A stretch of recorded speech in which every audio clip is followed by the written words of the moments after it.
jemaat yang saya kasih dalam Tuhan Yesus Kristus. Hari ini mereka tanya, apa yang akan disampaikan? Saya bilang, ini part 4. Part 4 bagian keempat dari. Kita harus berpegang teguh pada kebenaran. Berapapun harganya, kita akan bayar. Nah, Bapak Ibu Saudara yang saya kasih dalam Tuhan Yesus Kristus, betapa pentingnya ada kebenaran, ada kebenaran, ada gereja yang benar. Bagian yang ketiga, minggu yang lalu saya bicara gereja yang benar. Kalau tidak ada gereja yang benar lagi di muka bumi ini, maka saya kasih tahu, bisa jadi segera Tuhan membiarkan bumi ini hancur. Kalau Anda buka di dalam Kejadian pasal 18, ketika Tuhan mau menghancurkan kota Sodom dan Gomora, Tuhan tidak sampai hati tidak kasih tahu Abraham. Dikasih tahu Abraham bahwa kota Sodom dan Gomora, keluhan orang terlalu banyak. Dan kota itu akan dibom nuklir oleh Tuhan. Akan dibom nuklir.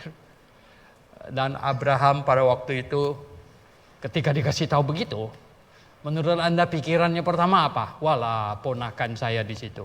Ya kan? Siapa ponakannya? Lot. Waduh, Lot akan dibom nuklir. Kira-kira begitu. Lalu Abraham berkata, kiranya saya ini yang abu dan debu, bolehkah memohon sesuatu kepada Tuhan? Dia bilang silakan. Bagaimana kalau ada 50 orang benar di kota itu? Apakah 50 orang benar itu akan dihabiskan sama-sama orang durhaka, orang jahat? Oh, Tuhan bilang apa? Kalau ada 50 orang benar di kota Sodom, kota itu seluruhnya akan diampuni. Waduh, Abraham pikir, ini kelihatannya Tuhan begitu mantap, kan dia maha tahu nih, pasti nggak ada ini. Gitu. Nah, dia turun lagi. Bagaimana mohon ampun dibilang, kalau boleh saya mohon lagi, bagaimana kalau 50 kurang 5? 45. Wah, Tuhan masih ngomong tuh. Kalau ada 40 orang benar di kota itu, saya ampuni seluruh kota. Waduh, Abraham berdebar-debar ini. Aduh. Abraham bilang apa? Mohon satu kali lagi kalau boleh lah. Bagaimana kalau 40 orang benar di kota itu? Apakah kota itu akan dibom habis juga? Tuhan, kalau ada 40 akan diampuni seluruh kotanya. Waduh. Lalu Abraham pikir ini kelihatannya sih nggak ada ini, nggak ada. Dia berani kan lagi. Bagaimana kalau saya mohon? Karena tahu nggak berapa sekarang angkanya? 30. Kalau ada 30 orang benar di kota itu, bagaimana? Apakah mereka akan dibinasakan bersama-sama orang jahat itu? Tuhan bilang, kalau ada 30 orang benar di kota itu, seluruh kota itu akan diampuni. Waduh. 30 ini ya. Satu kota loh, 30 orang. Akhirnya Abraham, dia berani. Terakhir dia bilang, dia mohon lagi. Bagaimana kalau ada 10 orang benar di kota Sodom? Apakah 10 orang itu akan dibinasakan? Tuhan masih ngomong apa? Kalau ada 10 orang benar di kota Sodom, seluruh kota itu akan diampuni. 10. Wah. Abraham pikir udahlah, nggak bisa lagi. Itu sudah angka minim 10. Angka minim 10. Ya, katanya Tuhan pergi. 2 malaikat disuruh. Ada 10 orang benar nggak? Enggak ada. Sebenarnya Lot dan semuanya itu boleh diludeskan dengan bom nuklir. Tapi toh Tuhan tidak melakukan itu. Kadang-kadang manusia berpikir dia lebih baik dari Tuhan. Kadang-kadang manusia berpikir dia lebih mengasihi dari Tuhan. Padahal Tuhan tidak. Walaupun ya sebenarnya orang benar itu cuma tinggal 1 loh. Lot doang. Lot itu kalau di bahasa Inggris Anda baca, putrinya itu 4. Nah, kalau di bahasa Indonesia putrinya 2. Bingung juga, ada kurang 2. Jadi putrinya 4 Lot itu ya. 2 itu sudah menikah. Ya. Jadi Lot panggil mantunya, bagaimana kalau kita keluar? 2, karena putrinya kan masih ikut suaminya, nggak dibawa keluar. Nah 2-nya Lot tarik dia, sama istrinya ditarik. Ya. Malaikat, ya. Malaikat tarik 2. Jadi 2 orang malaikat tarik 2. Ya. Makanya dulu saya nggak berani punya banyak-banyak anak, karena benar satu bawa 1 nanti bagaimana kalau kita lari gitu kan. Jadi malaikat ini bawa 2 kayak terbang begitu kan, ya toh. Nah kita sudah tahu ceritanya bagaimana istrinya Lot apa, ya toh. Tiba-tiba dia menoleh ke belakang dan jadi tiang garam, ya toh. Dan 2 putrinya ngawur lagi gitu hidupnya. Nah jemaat yang saya kasih dalam Tuhan Yesus Kristus, bayangkan dari sini kita lihat. Kalau ada 10 orang benar di kota Sodom, kata Tuhan, diampuni seluruh kota itu. Kenapa tahu nggak? Mungkin masih ada harapan. Melalui 10 orang benar ini, 10 orang benar yang bersaksi, menjadi tiang penopang dan dasar kebenaran. Ini ayat kita. Tiang penopang dan dasar kebenaran. 10 orang. Bersaksi terus menjadi tiang penopang dan dasar kebenaran. Harapannya mungkin orang benar akan bertambah, kesaksian akan kebenaran akan makin meluas dan akan makin bertumbuh dan akan makin subur. Bisa jadi. Tetapi Tuhan selalu melihat pada waktu zaman Nuh tidak mendadak tinggal 8 orang, yang mana tidak. Pasti tadinya ada ribuan, akhirnya mungkin jadi akhirnya ratusan, akhirnya menurun lagi jadi puluhan. Tunggu lagi, waduh, tinggal 1 keluarga. Udah, ya, tak bisa lagi. Tadi Pak Timotius baru sebut ayat, kamu adalah garam dunia dan terang dunia. Oh ya, garam dunia. Kalau kau dapat masuk hutan, dapat rusa yang beratnya 100 kilo, kau punya garam ya cuma lebih segini doang misalnya. Apa itu cukup untuk mengawetkan daging rusa 3 hari perjalanan? Nonsense. Paling-paling kau ambil 1 pahanya aja di garamnya dan pulang. Itu pun belum tentu bisa awet. Saudara yang saya kasih dalam Tuhan Yesus, ketika garam sudah kurang, ya busuklah dia. Betul gak? Busuklah dia. Nah jadi Bapak Ibu yang saya kasih dalam Tuhan Yesus Kristus, dari Adam sampai Musa, setiap ayah adalah tiang penopang dan dasar kebenaran yang harus menggarami keluarganya dan menggarami semua yang lain. Tiang penopang dan dasar kebenaran. Kemudian dari Musa sampai Yohanes Pembaptis, bangsa Yahudi adalah tiang penopang dan dasar kebenaran. Diharapkan melalui bangsa Yahudi, semua bangsa di muka bumi ini akan menerima terang. Semua bangsa di muka bumi ini akan awet digaramin melalui bangsa Yahudi. Tuhan marah sekali pada waktu zaman Manase, raja yang ngawur sekali. Dia seharusnya membawa bangsa Yahudi datang kepada Tuhan, setia kepada Tuhan. Malah dia bawa bangsa itu lari dari Tuhan, menyembah berhala, sehingga Tuhan bilang apa? Tidak bisa tidak dihukum. 70 tahun jadi budak lagi. Wow, raja berikut yang bertobat, Yosia. Tuhan bilang gak bisa. Sudah ditetapkan hukuman 70 tahun jadi budak lagi. 1 generasi habis. Bapak Ibu yang saya kasih dalam Tuhan Yesus. Sekarang ini, siapakah tiang penopang dan dasar kebenaran? Siapakah tiang penopang dan dasar kebenaran yang Tuhan tugaskan? Apa tulisan di atas? Jemaat dari Allah yang hidup. Tiang penopang dan dasar kebenaran. Jemaat dari Allah yang hidup. Di sini. Orang sering tanya sama saya, Pak, Grafe itu gereja apa sih? Saya jawab ini aja. Jemaat dari Allah yang hidup. Tiang penopang dan dasar kebenaran. Ini adalah zamannya di mana Tuhan mau ada jemaat, orang percaya kepadanya, orang yang mengasihinya berkumpul menjadi jemaat, eklesia berkumpul membentuk jemaat, dan ini disebut tubuh Tuhan Yesus, dan ini disebut tiang penopang dan dasar kebenaran. Gak main-main, saudara. Tiang penopang dan dasar kebenaran. Berapa penting? Berapa penting? Yang bisa membuat kota Sodom tetap berdiri sampai hari ini adalah kalau di kota itu ada 10 orang benar saja cukup. Tuhan bilang, saya ampuni seluruh kota itu. Oh saudara yang saya kasih dalam Tuhan Yesus, betapa pentingnya itu. Hari ini Jakarta belum dibom nuklir sama Tuhan. Karena ada grafik. Berapa orang kita di sini? Lumayan banyak. Nah.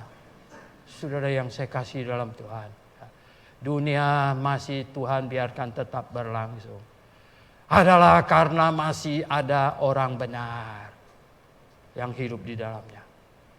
Dan saudara dan saya, kita membentuk tiang penopang dan dasar kebenaran. Dan Tuhan mau pada masa ini kita diberi kesempatan. Kita diberi kesempatan untuk bekerja. Kita diberi kesempatan untuk melakukan sesuatu supaya. Berapa banyak lagi sih yang masih kita masukkan ke sorga? Berapa banyak lagi sebenarnya kita bisa lakukan bagi Tuhan di momen-momen akhir ini? Oh jemaat yang saya kasih dalam Tuhan Yesus. Betapa penting, saya katakan betapa penting. Waktu Abraham lihat api besar mengepul dengan asapnya. Abraham, habislah ponakanku. Habislah. Tuhan mengasihi, Lot dibawa keluar. Dan Alkitab mencatat Lot orang benar itu. Lot dibilang orang benar loh. Ya. Tetapi orang benar yang gagal mengasinin putri-putrinya, yang gagal mengasinin keluarganya, mantunya, dan gagal mengasinin kota Sodom. Mengapa begitu tawar garamnya? Akhirnya kegagalannya Lot harus dia telan seperti pil yang sangat-sangat pahit. 2 orang putri yang dia bawa keluar pun gagal diajarnya sampai ngawur. Saudara yang saya kasih dalam Tuhan, pedih. Mengapa? Mengapa sejarah itu mencatat, firman Tuhan mencatat? Mengapa? Pertanyaannya. Oh, saudara yang saya kasih dalam Tuhan, kurang greget, kurang serius. Biasanya karena terlalu banyak kompromi. Waktu masih kecil, nggak apa-apa. Ya, udah Pak, saya malas ke gereja lah. Ya udah, kamu tinggal aja minggu ini. Wih, saudara yang saya kasih dalam Tuhan. Ini sangat bahaya, dia tidak tahu. Ya. Saya selalu menasihati orang tua. Bawa anakmu datang ke kebaktian. Bawa mereka. Enggak usah pakai dicubit-cubit segala macam. Lihat mereka, ya toh. Kalau mereka ikut kebaktian, apa yang dia perbuat? Kita doakan dia supaya dia memperhatikan ketika firman Tuhan disampaikan. Berdoalah untuk mereka habis-habisan. Terlebih lagi pada saat panggilan, saudara. Ketika nyanyi, sebagai. Anda bikin apa saat itu? Berdoalah dalam hatimu, Tuhan, anak saya sudah remaja, Tuhan, tolonglah dia. Ketuklah hatinya, Tuhan. Bahkan gedor hatinya.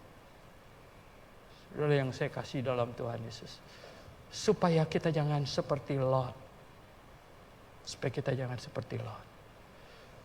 Bapak Ibu Saudara yang saya kasih dalam Tuhan Yesus Kristus.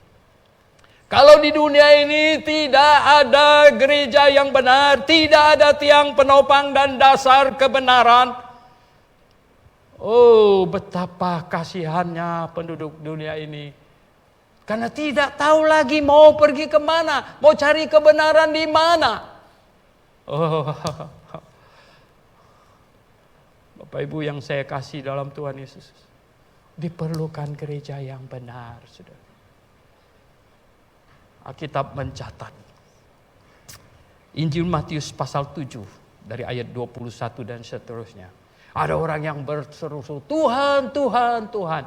Bukankah kami membuat mujizat demi namamu? Bukankah kami mengusir setan dan lain sebagainya demi namamu? Bernubuat demi namamu. Apa kata Tuhan? Enyalah. Aku tidak kenal kamu. Banyak orang sudah tanya saya tentang perikop ini. Bagaimana Pak Soento? Saya bilang gini. Yang pasti, nomor satu yang pasti. Itu adalah orang itu tidak lahir baru. Yang pasti, yang baru diinyakan. Kalau lahir baru pasti akan selamat. Dia tidak lahir baru. Nah berarti ada orang tidak lahir baru yang berteriak-teriak Yesus, Yesus, haleluya, amin, praise the Lord. Wah, ya enggak. Maranatha, ya dong. Tapi tidak lahir baru. Bagaimana ini? Hati-hati. Bapak Ibu Saudara yang saya kasih dalam. Kalau di gereja, kalau di dunia ini tidak ada gereja yang benar lagi, kemana orang harus berpaling? Kalau terlalu banyak orang yang berseru-seru, tetapi mereka tidak ketemu kebenaran. Tidak ketemu kebenaran. Tadi di kelas sekolah minggu kita baru bilang di dalam Roma pasal 10 Rasul Paulus berkata apa? Barang siapa yang berseru kepada nama Tuhan akan diselamatkan. Tapi bagaimana mereka bisa berseru kalau tidak percaya? Dan bagaimana mereka bisa percaya kalau tidak pernah mendengar? Dan bagaimana mereka bisa mendengar kalau tidak ada yang memberitakan? Dan bagaimana mereka bisa memberitakan tidak ada yang mengutus? Dan seterusnya. Oh Bapak Ibu yang saya kasih dalam Tuhan. Ada hamba Tuhan yang dari Pakistan pernah datang ke sini. Dan ada juga yang belum datang tapi di Facebook jadi teman. Dia undang. Pastor Suhento Liao come to Pakistan. Tapi dia kirimkan, saya lihat videonya di Facebook itu. Ya ampun jogetnya segala macam. Saya bilang, waduh kalau saya pergi ke situ ya toh, nanti saya dibawa di tengah-tengah joget di situ bagaimana saya bisa gitu. Saya bilang sama Simo, saya bilang saya enggak berani pergi ke situ. Oh, Bapak Ibu Saudara yang saya kasih dalam Tuhan Yesus. Yang paling kasihan kalau di dunia ini tidak ada gereja yang benar adalah apa? Pencari-pencari, orang yang ada keinginan di dalam hatinya terhadap kebenaran pun mau cari di mana. Anda bisa bayangkan kalau di Yerusalem waktu itu tidak ada Filipus, sida-sida cari-cari enggak kenapa dia pulang sampai ke Ethiopia, di sana dia baca terus ya toh. Dia seperti seekor domba yang disembeli. Ini siapa lagi ini segala macam. Pusing juga. Enggak tahu, enggak ada penjelasannya. Ya enggak. Akhirnya dia siang malam masih tetap sembeli domba terus. Apa jadinya saudara yang saya kasih dalam Tuhan? Nah oleh sebab itu diperlukan gereja yang benar, yang alkitabiah, tiang penopang dan dasar kebenaran. Kalau tidak ada tiang penopang dan dasar kebenaran lagi di muka bumi ini, bumi sudah tidak ada guna lagi eksis bagi Tuhan. Sudah boleh didaur ulang. Oh jemaat yang saya kasih dalam Tuhan Yesus. Saya kadang-kadang lihat para murtadin. Ya. Mereka sudah keluar dari agamanya. Keluar. Mereka seperti baru lepas dari dikejar-kejar singa gitu ya.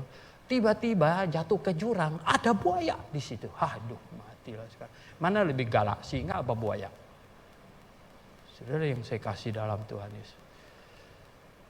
Banyak orang keluar dari agamanya karena tidak masuk di akal sehat. Gitu. Bagaimana kencing sapi bisa mengusir virus corona? Bagaimana? Gitu. Apa bedanya kencing sapi dengan kencing onta? Bagaimana? Jemaat yang saya kasih dalam Tuhan Yesus Kristus. Saya bilang kalau berhadapan dengan yang non-Kristen, belum perlu kita buka Alkitab kita, belum perlu. Asal akal sehatnya di ini aja. Tanya ini tanya dengan sangat sopan, penuh senyum kita tanya. Gitu. Tanya saja. Nanti dia akan, wah, gitu. Saya dikirimin video. Ada orang supaya tidak terjangkit virus, dia mandi tai sapi. Waduh, saya bilang, ya ampun, ya ampun, ya bagaimana itu bisa? Jemaat yang saya kasih dalam Tuhan Yesus Kristus. Harus ada gereja yang benar, yang alkitabiah di muka bumi ini eksis.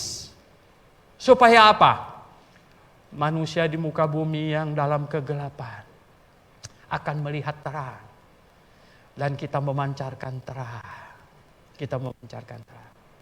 Jadi perlu ada gereja yang benar.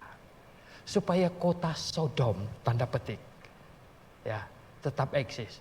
Dan semakin banyak orang bisa kita selamatkan. Oh jemaat yang saya kasih dalam Tuhan Yesus. Nah, untuk ada sebuah gereja yang benar, yang alkitabiah, tetap eksis terus mengarungi waktu, diperlukan gembala dan jemaat yang mantap. Diperlukan gembala dan jemaat yang mantap. Oh, Bapak Ibu yang saya kasih dalam Tuhan Yesus. Gembala dan jemaat yang bagaimana? Yang bisa menjadi tiang penopang dan dasar kebenaran. Tiang penopang dan dasar kebenaran. Nomor satu adalah yang sungguh mengasihi Tuhan. Ingat ketika Tuhan Yesus sebelum meninggalkan jemaatnya kepada murid-muridnya. Siapa yang dia pilih jadi gembala? Simon, anak Yohanes. Apa kata Tuhan? Apakah engkau mengasihi aku biasa-biasa saja? No. Apakah engkau mengasihi aku lebih dari mereka semua? Lebih dari mereka semua. Simon gak enak. Karena dia berhadapan dengan yang maha tahu. Kalau berhadapan dengan teman-teman dia bisa wah, dia bisa sombong. Tapi ini sekarang berhadapan dengan yang maha tahu ini. Bagaimana ini? Akhirnya dia jawabnya, Tuhan, engkau tahu. Lebih baik serah aja. Udah pasrah, engkau tahu. Aku mengasihi. Apa kata Tuhan? Gembalakanlah domba-dombaku. Gembalanya mengasihi Tuhan sedemikian rupa. Jemaatnya juga mengasihi Tuhan sedemikian rupa. Mengasihi Tuhan. Barulah bisa menjadi tiang penopang dan dasar. Orang yang mengasihi Tuhan itu orang yang sudah diselamatkan. Orang yang diselamatkan orang yang mengerti bahwa saya tadinya adalah, ya, Abraham aja ngomong apa sama Tuhan? Aku yang adalah debu dan abu. Ya, izinkanlah aku memohon. Jadi orang yang lahir baru adalah orang yang menyadari bahwa saya ini akan binasa, pasti binasa. Tapi oleh kasih-Mu, aku diselamatkan. Oleh kasih-Mu aku diselamatkan. Diselamatkan dengan cara yang luar biasa. Kalau Tuhan selamatkan kita dengan Dia buat uang dari daun segala macam bayar. Untuk sohento perlu berapa M untuk dibayar diselamatkan. Waduh, kita bilang, wah, Tuhan kan gampang. Dia tinggal bikin uang, mau berapa banyak juga. Kertas semua jadi uang, daun semua jadi uang. Mungkin rasa syukur kita nggak seberapa. Tapi jikalau kita mau menghayati betapa proses kita diselamatkan. Pada malam Getsemani, di taman Getsemani itu, Tuhan Yesus bilang, Bapa, kalau boleh cawan ini berlalu. Ya, kalau boleh cawan ini berlalu. Sama dengan kalau ada cara lain untuk menyelamatkan manusia. Tapi untuk dibilang, kehendak-Mulah yang jadi. Jadi tidak ada cara lain, tidak ada jalan lain harus untuk menyelamatkan manusia, yaitu Dia disalibkan. Disiksa dulu semalaman, dicambuk, dipakaikan mahkota duri, diludahi, ditonjok semuanya demi kita, untuk menyelamatkan kita. Akhirnya kita diselamatkan. Gimana? Syukur tidak? Sanggupkah Anda melihat bahwa sebenarnya cawan itu cawan kita? Itu yang harus kita minum, tapi Dia minum untuk kita. Luar biasa kasih setia Tuhan. Nah, karena memahami kasih Tuhan yang amat besar, hanya orang yang sudah mengerti kasih Tuhan yang amat sangat, yang berani mengasihi Tuhan kembali. Kita mengasihinya karena Ia lebih dahulu mengasihi kita. Oh saudara yang saya kasih dalam Tuhan Yesus. Lalu berapa besarkah kasih-Mu kepada Tuhan? Berapa besar? Sedangkan kasih Tuhan kepada kita, Rasul Paulus gambarkan, tak dapat diukur berapa lebarnya, tingginya, dalamnya. Tak dapat diukur. Lalu kita mengasihi Tuhan.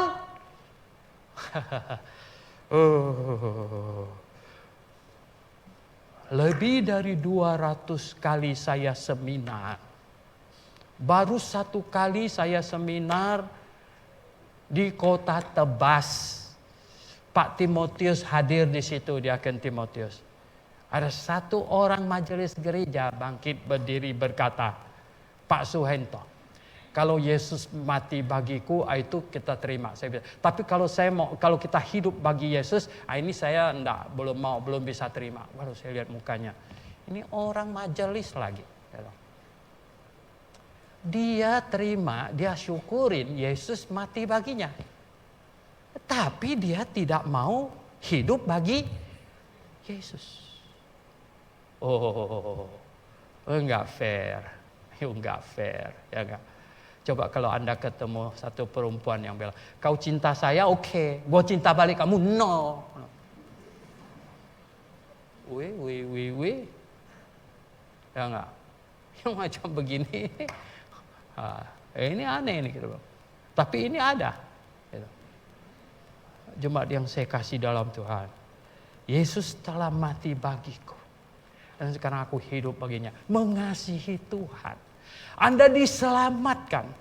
Diselamatkan saja belum cukup untuk jadi tiang penopang dan dasar kebenaran yang kokoh. Engkau perlu mengasihi Tuhan. Kenapa? Barulah tiang itu kuat, tidak goyang sedikit pun, tidak bisa digoyang dengan kesusahan hidup yang model apapun, tidak bisa digoyangkan dengan penganiayaan, ancaman dan lain sebagainya. Tiang itu akan tetap tegak berdiri. Tetap tegak berdiri. Mengapa? Karena sebagaimana Tuhan mengasihi saya, begitulah saya mengasihinya. Karena Dia rela mati bagiku, aku pun rela mati baginya. Aku pun rela mati baginya. Nah, hanya orang yang demikianlah tuh, jemaat yang saya kasih dalam Tuhan, yang bisa menjadi ikut di dalam satu paket, di dalam satu bangunan. Bangunan itu perlu banyak tiang. Kalau satu biji tiang itu namanya Monas itu, gitu. Ya. Tapi kalau banyak, Kalau bangunan, ini banyak tiangnya, di bawah itu banyak tiangnya. Kalau jemaat ini adalah tiang penopang dan dasar kebenaran, satu bangunan milik Tuhan, itu banyak tiangnya. Oh, mudah-mudahan Anda tiang yang sangat kuat sekali. Kuat, ya. Saya bilang sejak Grafe ini berdiri, saya bilang, Grafe ini adalah tiang yang paling kokoh. Kalau ditabrak kerbaunya masih mati. Ditabrak mobil, mobilnya yang ringsek. Ditabrak kereta apinya yang hancur. Itu jemaat yang saya kasih dalam Tuhan. Kenapa? Karena gembalanya kokoh dan jemaatnya juga. Amin. Wah, sedikit yang jawab tuh. Bagaimana ini ya? Dulu saya tanya, kalau FPY datang, ya enggak, siapa yang masih tetap tinggal? Saudara yang saya kasih dalam Tuhan ya. Pernah dulu mahasiswa bagi-bagi traktat ke Sunter Mall segala macam. Jadi ada yang nelpon saya, ancam mau bunuh saya. Saya ketawa di teleponnya, saya bilang, kamu salah ancam orang. Kamu tahu nggak? Saya tulis buku kapan saja saya mati, saya pasti masuk surga. Saya bilang, kamu tahu nggak? Dia bilang, langsung dia tutup teleponnya. Saudara yang saya kasih dalam, dia bilang, kamu salah ancam orang. Saya bilang, nah jemaat yang saya kasih dalam Tuhan Yesus Kristus, ya, inilah keadaannya.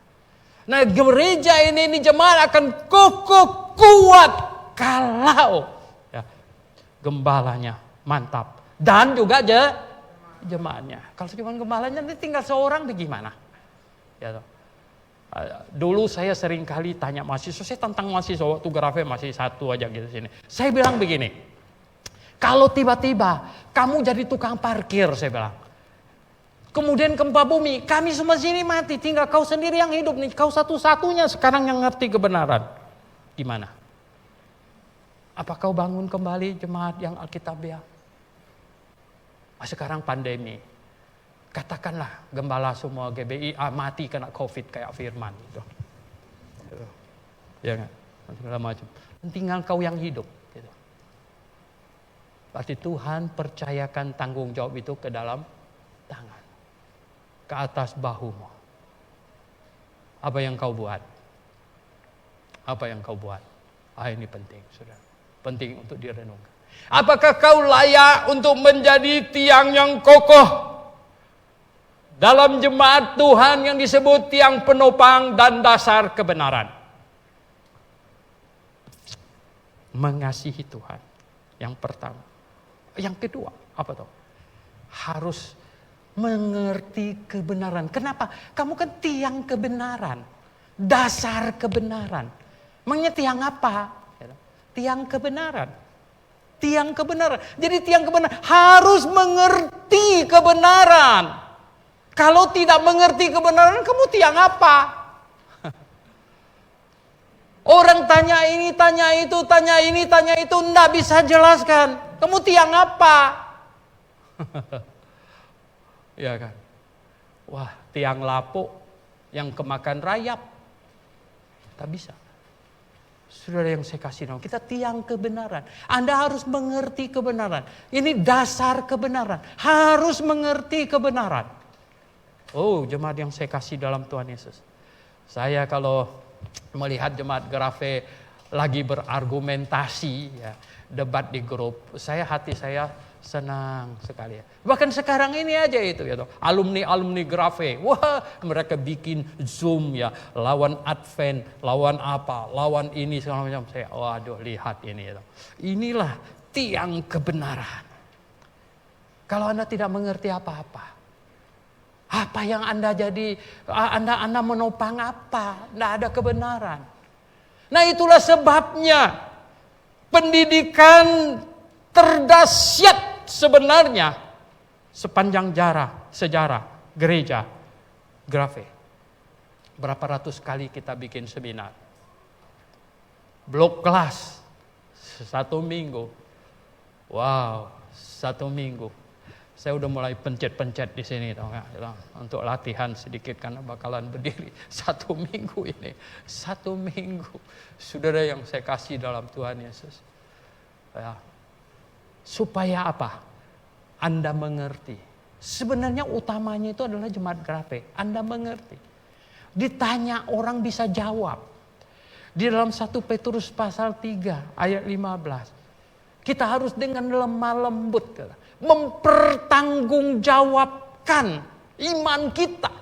Ketika orang bertanya kepada kita, kita harus sanggup mempertanggungjawabkannya. Mengapa kamu percaya itu? Mengapa kamu tidak ikut minum ini? Mengapa kamu tidak mandi pakai kotoran itu? Kita harus bisa jawab. Tentu tidak sesederhana itu. Itu sih banyak orang bisa jawab gitu. Tapi kalau dia makin dalam, makin dalam, makin dalam, makin dalam, makin dalam. Makanya tadi ya ada yang tanya tentang Calvinisme. Wah, saya bilang ini lebih higher, lebih tinggi tingkatnya. Kalau sudah masuk ke Calvinisme segala macam. Nah, jemaat yang saya kasih dalam Tuhan, kebenaran. Kalau Anda tidak mengerti kebenaran, Anda tidak bisa ikut serta dalam menjadi tiang penopang dan dasar kebenaran. Tidak bisa. Kita harus mengerti sekali. Saya sebenarnya sangat bersyukur. Sangat bersyukur apa? Ini pandemi ini ya. Ini justru membuat orang-orang GBIA kayak timbul gitu, timbul. Timbul gitu. Wow, jadi timbul gitu, ya enggak? Wow, di segala lini yang ada orang kita. Ya, terjadi perdebatan. Orang GBIA timbul. Mantap gitu. Wah. Kota yang terletak di atas bukit tidak mungkin tersembunyi. Sinarnya pasti ya kan. Kota yang terletak di atas bukit. Kebenaran. Orang GBIA paling siap saya bilang. Oh, puji syukur kepada Tuhan. Nah, kalau Anda siap, hebat. Oh, kita bukan hanya menjadi tiang penopang dan dasar kebenaran untuk Jakarta dan Indonesia. Oh, mari. Saya menganjurkan, saya bilang, ya, bikin subtitlenya bahasa Inggris. Karena selama ini kita menjangkau yang bahasa Indonesia. Tapi saya bilang, saya sangat bersyukur. Satu bapak dari Amerika, sampai kirim $100 ke saya. Satu lagi bapak dari Melbourne. Ya, WA saya, Pak Suhento. Saya mendengar radio berita klasik di sini. Firman Tuhan yang disampaikan, wow, dia bilang, ya. Tanya saya mau ikut support bagaimana caranya. Nah, jemaat yang saya kasih dalam Tuhan, lihatlah. Ya. Dengan teknologi sekarang ini, daya pancar sinar kita makin luas sebenarnya, makin luas. Nah, saudara yang saya kasih dalam Tuhan Yesus. Dan untuk jadi tiang penopang dan dasar kebenaran, yang pertama tadi, jemaat dan gembalanya harus mantap. Mantap atas hal apa-apa saja. Nomor 1, mengasihi Tuhan. Mengasihi Tuhan. Nomor 2, mengerti kebenaran. Sungguh-sungguh mengerti kebenaran. Dan nomor 3, harus memiliki tekad dan karakter yang sedemikian rupa. Karakter. Jemaat yang saya kasih dalam Tuhan. Hampir dalam setiap seminar.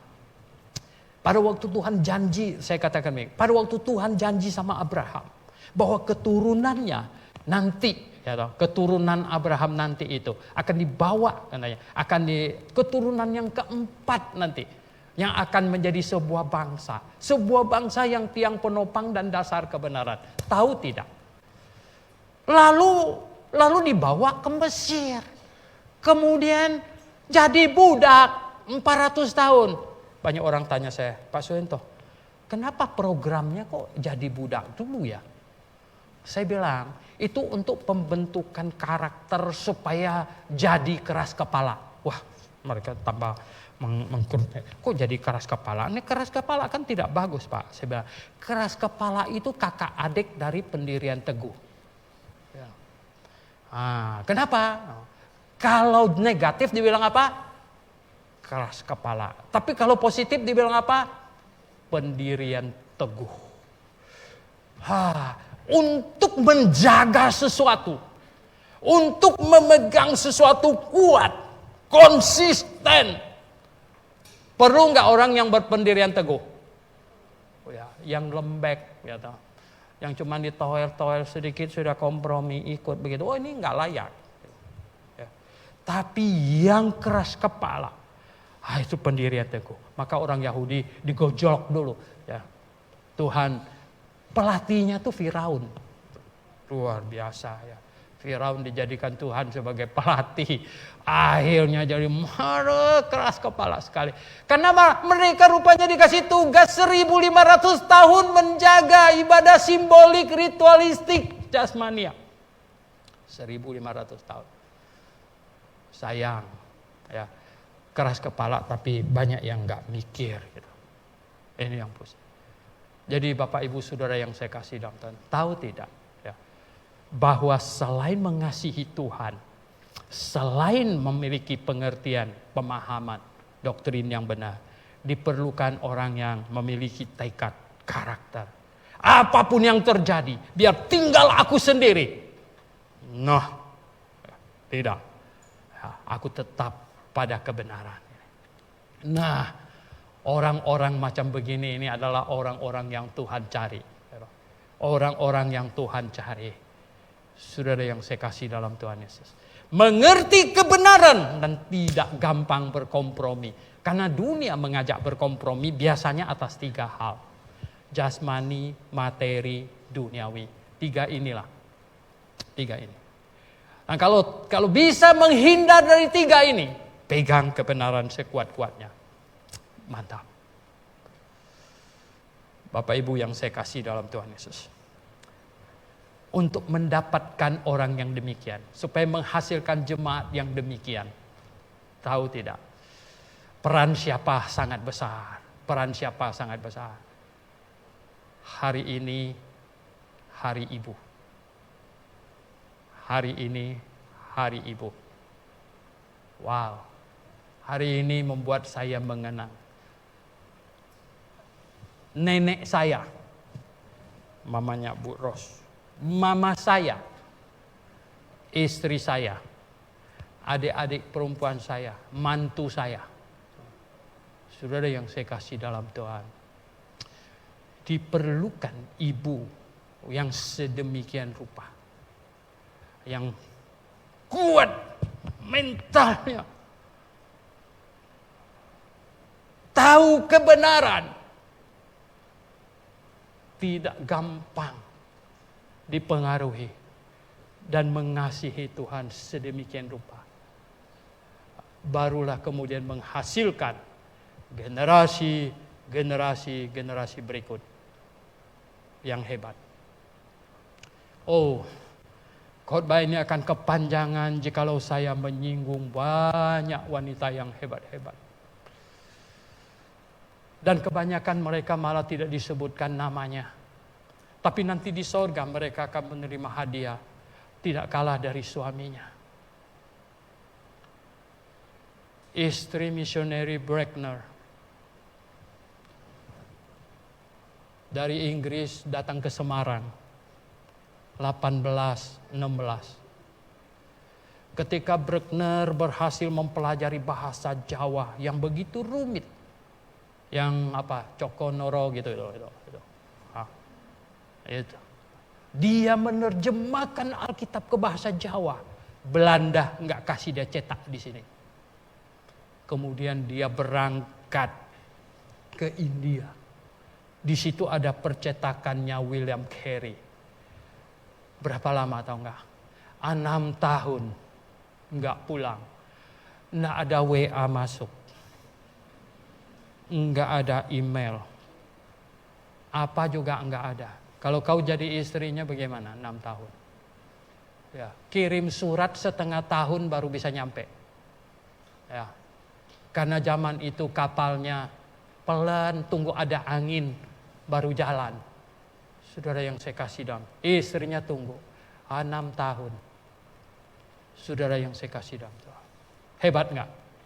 Ditinggalin anak, ya, setengah losin. Kacau deh begitu. Saudara yang saya kasih dalam Tuhan, itu tidak gampang, saya kasih tahu.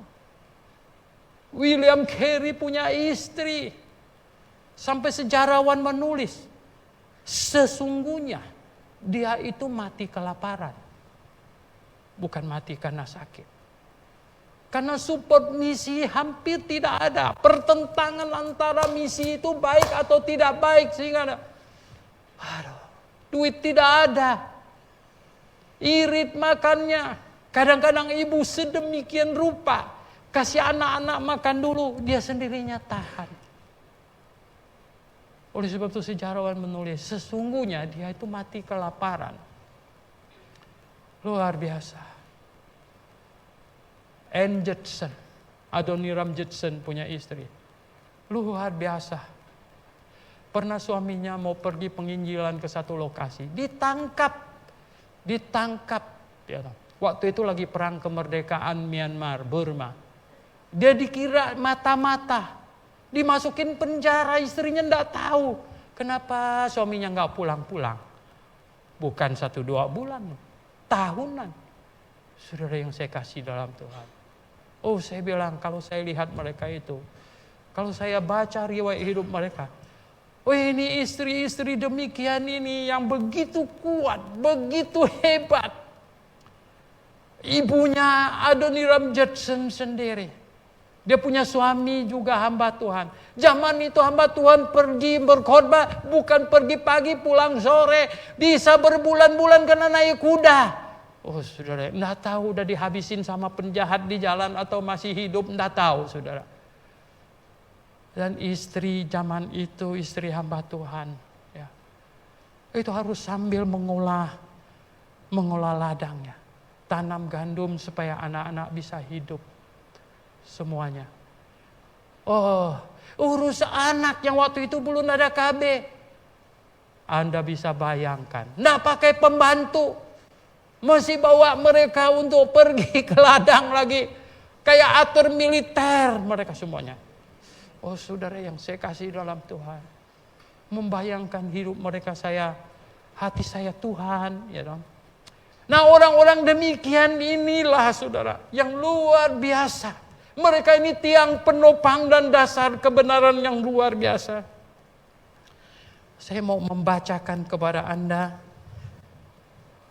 ini adalah cerita seseorang, ya. Ini adalah cerita seorang pengkhotbah yang sangat terkenal di abad 19. Ya. Abad 19, abad Spencer Cohn namanya. Sangat terkenal dia. Dan dia mengingat, tahu nggak, ibunya. Spencer Cohn dilahirkan oleh orang tua yang memiliki karunia luar biasa di Princeton, New Jersey, 13 April 1785. Ayahnya adalah seorang pria yang penuh semangat dan tidak kenal rasa takut, yang berjuang dengan penuh keberanian dalam perang revolusi. Ibunya memiliki kecerdasan yang tinggi dan keberanian moral yang tak dapat ditaklukkan. Mereka berdua adalah anggota jemaat dari gereja Baptis Hopewell. Armitage, penulis sejarah, mengutip salah satu dari khotbah Dr. Cohn. Dr. Cohn yang ngomong, ibu saya dibaptis ketika saya baru berumur beberapa bulan.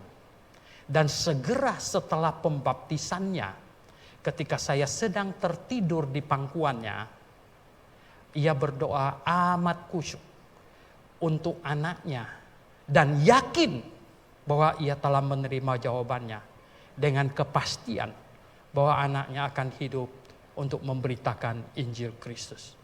Keyakinan ini tak pernah meninggalkan dia. Anaknya baru beberapa bulan, ibunya berdoa, anak ini nanti besar jadi pemberita Injil, mengasihi Tuhan, melayani Tuhan. Dan dia begitu yakin Tuhan sudah menjawab doanya. Mengapa? Karena dia persembahkannya sedemikian rupa, sedemikian khusyuk. Oh jemaat yang saya kasih dalam Tuhan Yesus Kristus. Gereja akan makin hari makin mundur. Kekristenan makin hari akan makin pudar. Jikalau ibu-ibu seperti ini makin berkurang. Jikalau perusahaan make up meningkatkan iklannya, promosinya. Jikalau para profesional penghias begitu hebat, sehingga ibu umur 70 lebih didekor sedemikian rupa, mirip pada waktu dia gadis. Sehingga semua ibu-ibu yang nonton begini, berapa sih bayarannya? Wah, dahsyat saudara yang saya kasih dalam Tuhan. Nah ibu-ibu seperti Dr. Kondi mana yang mempersembahkan anaknya kepada Tuhan. Oh Bapak Ibu Saudara yang saya kasih dalam Tuhan Yesus Kristus. Mungkin ada banyak ibu berdoa, Tuhan biarlah anak saya besar, dia bisnis, nanti sukses, jadi manusia terkaya atau nomor 4 terkaya, sesudah menikah 27 tahun cerai. So what? Manusia tidak tahu makna kehidupan. Manusia lupa sebenarnya apa yang terpenting di muka bumi ini. Kadang-kadang kita tidak tahu. Kita lupa bahwa kita ini fana. Sampai kita kemudian lihat-lihat, iya ya. Sini masih hitam, tapi kumisnya udah putih semua. Kita fana. Dan kita akan abadi di sorga bersama Tuhan. Dan pada waktu kita abadi di sana bersama Tuhan. Dan kita akan diajak flashback untuk melihat apa yang kita pikirkan, apa yang kita kerjakan, apa yang kita paling utamakan di muka bumi ini. Bapak Ibu yang saya kasih dalam Tuhan Yesus. Karena hari ini hari Ibu, saya ingin katakan bahwa apa? Ibu-ibu, perannya tidak kecil. Ya, behind every great person, every great people, there is a great woman behind it. Ya, di balik setiap laki-laki yang hebat, seorang yang hebat, biasanya ada wanita yang sangat hebat. Saya lupa namanya, ada satu orang di kota New York. Istrinya sudah mendengar kebenaran baptis. Dan sudah sangat tertarik bahwa itu benar. Tapi dia nggak bisa menentang suaminya. Pada waktu lahir bayi. Suaminya, bayinya ini lahir ini. Ya, dia ajak istrinya. Kita bawa bayi kita pergi baptis. Istrinya kan sudah nggak happy lagi. Dia bilang suaminya jangan. Oh suaminya bilang, kamu udah dengar saya suami ini. Ini bayi harus dibawa baptis. Dia bilang suaminya, begini dia bilang. Memang ini bayi kita. Kalau kamu bisa yakinkan saya dengan satu ayat Alkitab. Bahwa bayi boleh dibaptis. Kita sama-sama pergi bawa dia dibaptis. Suaminya mulai hari itu jadi rajin baca Alkitab. Ya. Kan? Papu. Enggak ketemu. Ya. Enggak ketemu. Istrinya mah santai aja. Dia enggak bakalan ketemu kan. Lalu suaminya belum mau menyerah. Dia datang kepada ininya. Uskupnya atau siapanya. Itu. Minta tolong dia bilang. Nah, tahu kan saya kan istri melahirkan bayi. Saya mau bawa dia untuk dibaptis, tapi dia bilang nggak kasih. Dia bilang kalau saya bisa kasih dia satu ayat saja bayi boleh dibaptis, dia akan kasih. Jadi tolong dong saya satu ayat saja. Dia minta sama gembalanya. Gembalanya bilang apa? Memang tidak ada ayatnya. Kagetnya dia bukan main. Waduh, dia kaget dia bukan. Akhirnya dia bilang istrinya apa? Nggak usah dibaptis. nggak usah dibaptis. Memang nggak ada ayatnya. Dan dia ikut suami istrinya pergi mendengarkan firman Tuhan yang benar, yang Alkitabiah. Lihat betapa cerdiknya, pinternya wanita itu. Betul nggak? Pintar. Wanita bukanlah makhluk yang Tuhan ciptakan untuk ototnya, wah tinju no. Ya. Karena engkau lembut, ya. Pakai logika, pakai akalmu. Ada satu suami istri di gereja pembaptis bayi yang begitu ngotot lagi. Anaknya malah jadi orang baptis, malah jadi pengkhotbah. Wah, bapaknya marahnya bukan main. Pokoknya kalau anaknya pulang, dia mau tembak dia. Satu hari anaknya khotbah ke kota dia.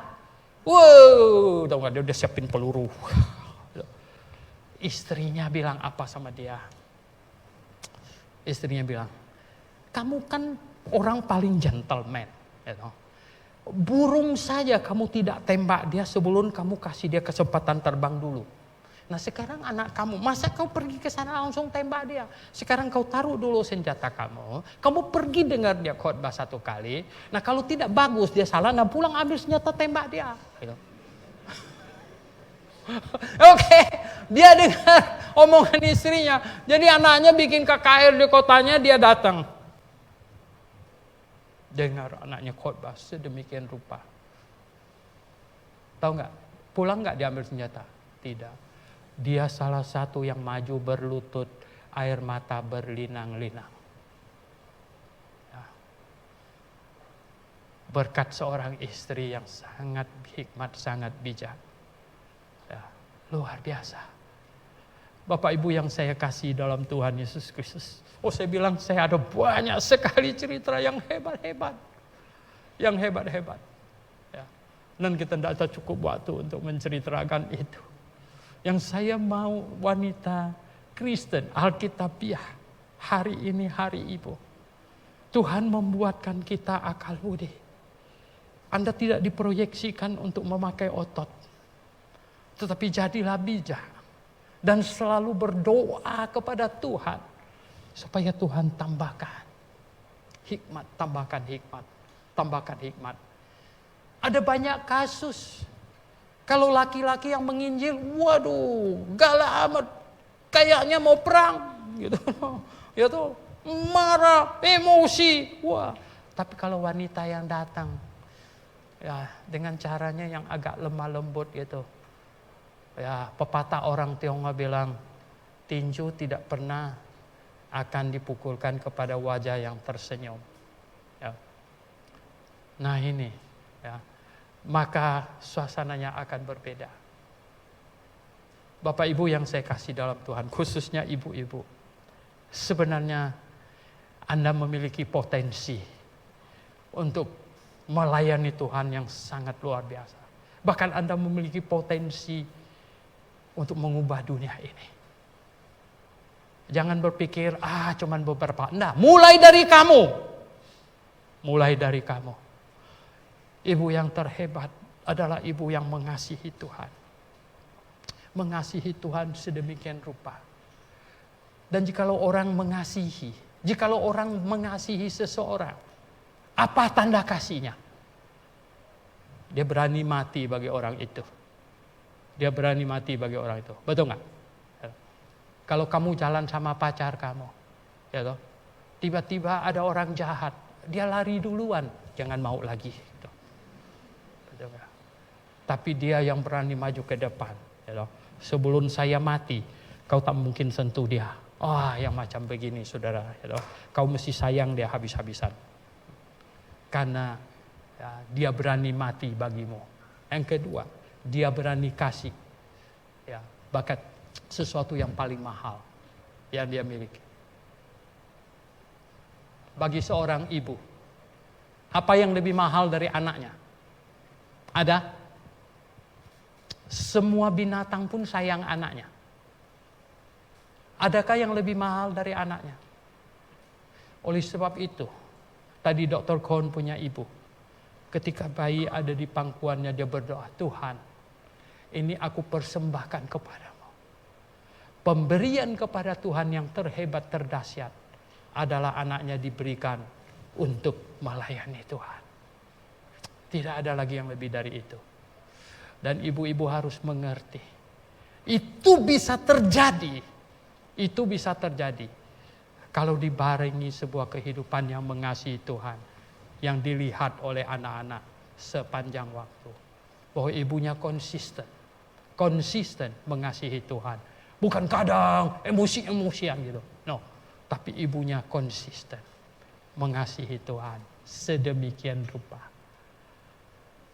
Oh, hidup yang paling berarti bukan jadi manusia terkaya di dunia ini, kemudian jadi workaholic, ya.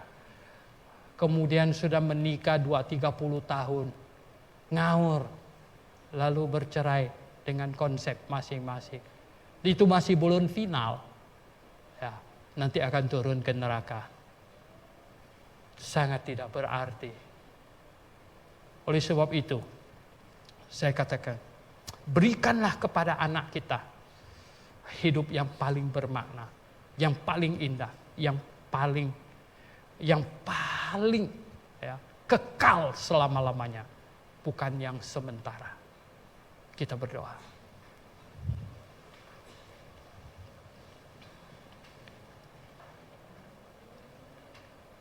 Jemaat yang dikasihi Tuhan, khususnya ibu-ibu, karena hari ini hari ibu. Coba, adakah engkau menghayati, menyelami sedalam-dalamnya kasih Tuhan kepadamu? Dan adakah kerinduanmu untuk mengasihi Tuhan balik? Juga bukan dengan kasih yang biasa-biasa, tapi kasih yang sungguh-sungguh. Dan saya katakan bahwa Tuhan sangat-sangat mengharapkan peranmu, terutama di dalam jemaat yang adalah tiang penopang dan dasar kebenaran. Mohonlah hikmat senantiasa kepada Tuhan. Maka engkau akan menjadi alat yang sangat berguna, yang indah. Bapa Surgawi, kiranya engkau dipermuliakan oleh hidup kami.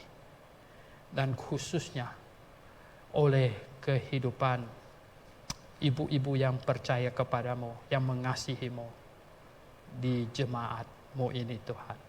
Dalam nama Tuhan Yesus kami berdoa. Amin.